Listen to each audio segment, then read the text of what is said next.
ఇక వివరాల్లోకి వెళ్తే రాష్ట్ర ముఖ్యమంత్రి నారా చంద్రబాబు నాయుడు భవిష్యత్తు తరాల కోసం ఆలోచించే నాయకుడని రాష్ట్ర రెవెన్యూ స్టాంపులు రిజిస్ట్రేషన్ శాఖ మంత్రి అనగాని సత్యప్రసాద్, రాష్ట్ర విద్యుత్ శాఖ మంత్రి గొట్టిపాటి రవికుమార్లు పేర్కొన్నారు. పెద్దాపురం అసెంబ్లీ నియోజకవర్గానికి సంబంధించిన పెద్దాపురం ఏడీబీ రోడ్డు వద్ద ఏపీఐఏసీ ఆధ్వర్యంలో 13 కోట్లతో ఏర్పాటు చేయనున్న ఎంఎస్ఎంఈ పార్కుకు వారు శంకుస్థాపన చేశారు. పెద్దాపురం అసెంబ్లీ నియోజకవర్గానికి సంబంధించిన పెద్దాపురం ఏడీబీ రోడ్డు వద్ద ఏపీఐసీ ఆధ్వర్యంలో 13 కోట్లతో ఏర్పాటు చేయనున్న ఎంఎస్ఎంఈ పార్కుకు మంగళవారం రాష్ట్ర రెవెన్యూ స్టాంపులు రిజిస్ట్రేషన్ శాఖ మంత్రి అనగాని సత్యప్రసాద్, రాష్ట్ర విద్యుత్ శాఖ మంత్రి గొట్టిపాటి రవికుమార్, జిల్లా కలెక్టర్ షాన్మోహన్, పెద్దాపురం శాసనసభ్యులు Nimmakayala Chinarajappa, KUDA chairman Tummala Ramaswamy, joint collector Rahul Meena శంకుస్థాపన చేశారు. అనంతరం అక్కడ ఏర్పాటు చేసిన సమావేశంలో పాల్గొన్నారు.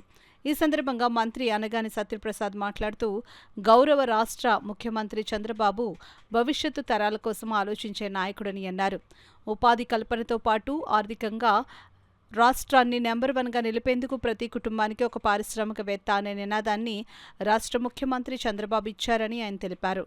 ప్రతి కుటుంబానికి ఒక పారిశ్రామికవేత్తను తయారు చేయడం కోసమే ప్రతి నియోజకవర్గంలోనూ ఒక ఎంఎస్ఎంఈ పార్క్ ఏర్పాటు చేస్తున్నామని అన్నారు. రాష్ట్ర మంత్రి గొట్టిపాటి రవికుమార్ మాట్లాడుతూ, భారతదేశ ప్రధానంగా వ్యవసాయ రంగంపై ఆధారపడి ఉందని అన్నారు. వ్యవసాయ రంగంతో పాటు పారిశ్రామిక రంగంపై ఆధారపడేలా గౌరవ రాష్ట్ర ముఖ్యమంత్రి నారా చంద్రబాబు నాయుడు కృషి చేస్తున్నారని అన్నారు. జిల్లా కలెక్టర్ షాన్మోహన్ మాట్లాడుతూ, కాకినాడ జిల్లాలో 7 అసెంబ్లీ నియోజకవర్గాల్లో ఏర్పాటు చేసే ఎంఎస్ఎంఈ పార్కుల్లో పెద్దాపురం నియోజకవర్గంలో ఏర్పాటు చేసే ఎంఎస్ఎంఈ పార్కు అతిపెద్దదని అన్నారు. పెద్దాపురం శాసనసభ్యులు నిమ్మకాయల చినరాజప్ప మాట్లాడుతూ, పెద్దాపురంలో 29 ఎకరాల విస్తీర్ణంలో ఎంఎస్ఎంఈ పార్క్ ఏర్పాటు కావడం చాలా సంతోషంగా ఉందని అన్నారు. ఈ పార్కు ద్వారా 5,000 మంది యువతకు ఉద్యోగ ఉపాధి అవకాశాలు పొందుకోవచ్చునని తెలిపారు.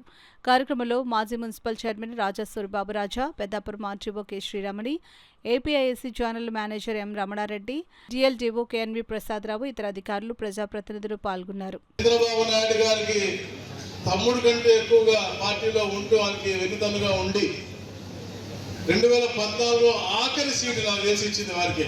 నాకు నామినేషన్కి నాకు చంద్రబాబు గారు వచ్చారు, వేసిన తర్వాత హెలికాప్టర్ ఎక్కేటప్పుడు నేను సీట్ కన్ఫర్మ్ కాలేదు. మళ్ళీ హెలికాప్టర్ దిగిన తర్వాత నేను సీట్ కన్ఫర్మ్ అయ్యింది. పెద్దాపురం అంటే కొత్త నియోజకవర్గం చేయగలను లేదో అన్నాను, కానీ తప్పకుండా చేయగలుగుతాం. ఆ వాటిని నమ్మి మీరందరూ ఓటేయడం, దాని తర్వాత మీరు రుణం తెచ్చుకోవడం కోసం ఆహర్నిశలు కృషి చేస్తూ పదవి వచ్చిన తర్వాత కూడా నేను రాష్ట్రమంతటా కాదు పెద్దాపురం అభివృద్ధి చేసి చూపిస్తానని చెప్పేసి ఈ రోజున మేము వస్తూ ఉంటే ఏ ఇంచు దాటితే ఒక కిలోమీటర్ కాదు, 1/2 కిలోమీటర్ చూస్తే 3 కార్యక్రమం ఆయన చేసినవి ఉన్నాయి.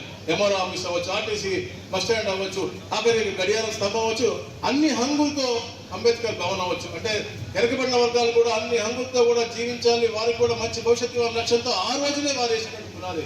అలా గుడి బయట షెడ్ మొన్న కట్టింది అవ్వచ్చు. అన్ని కూడా చూసుకుంటూ వస్తాను, ఏం చేస్తాం అంటే ఇది చూస్తూ ఉంటే మాకు కూడా మేము చాలా తక్కువ చేస్తున్నాం, మేము ఇంకా చేయాల్సిన అవసరం ఉంది, మేము కాన్స్టిట్యున్సీలో వెనకబడిపోయామని చెప్పి మాకు కూడా వచ్చే విధంగా అద్భుతమైన నాయకుడు అతన్ని అంటే చెప్పారు. 19 గెలవడం అనేది ఒక అద్భుతం. ఎందుకంటే 14, 19లో ఆ తరుణంలో ఒక సైకో చెప్పిన మాటలు ప్రజలు నమ్మారు. ఏదో మంచి చేస్తానని చెప్పి 2019లో ఆయనకి పెద్ద మ్యాండేట్ ఇచ్చాడు. కానీ సైకోతత్వంతో ఈ రాష్ట్రాన్ని వెనక తీసుకెళ్లారు తప్ప ఎక్కడ అభివృద్ధి చేయలేదు. ఆ టైంలో గెలిచి మా పోరాటంలో ఏదో 19 మంది మేము ఉన్నాం అసెంబ్లీలో, మాకు కూడా వెలుదలకు ఎందుకంటే చంద్రబాబు నాయుడు గారు రాలేదు, 18 మంది ఉన్నాం. ఆ టైంలో మాకు ఎప్పుడు వెళ్తానుగా ఉండి చేసేవాళ్ళు, మాకు ఐడియాస్ ఇచ్చేవాళ్ళు. అలాంటి గొప్ప వ్యక్తి చినరాజప్ప గారు.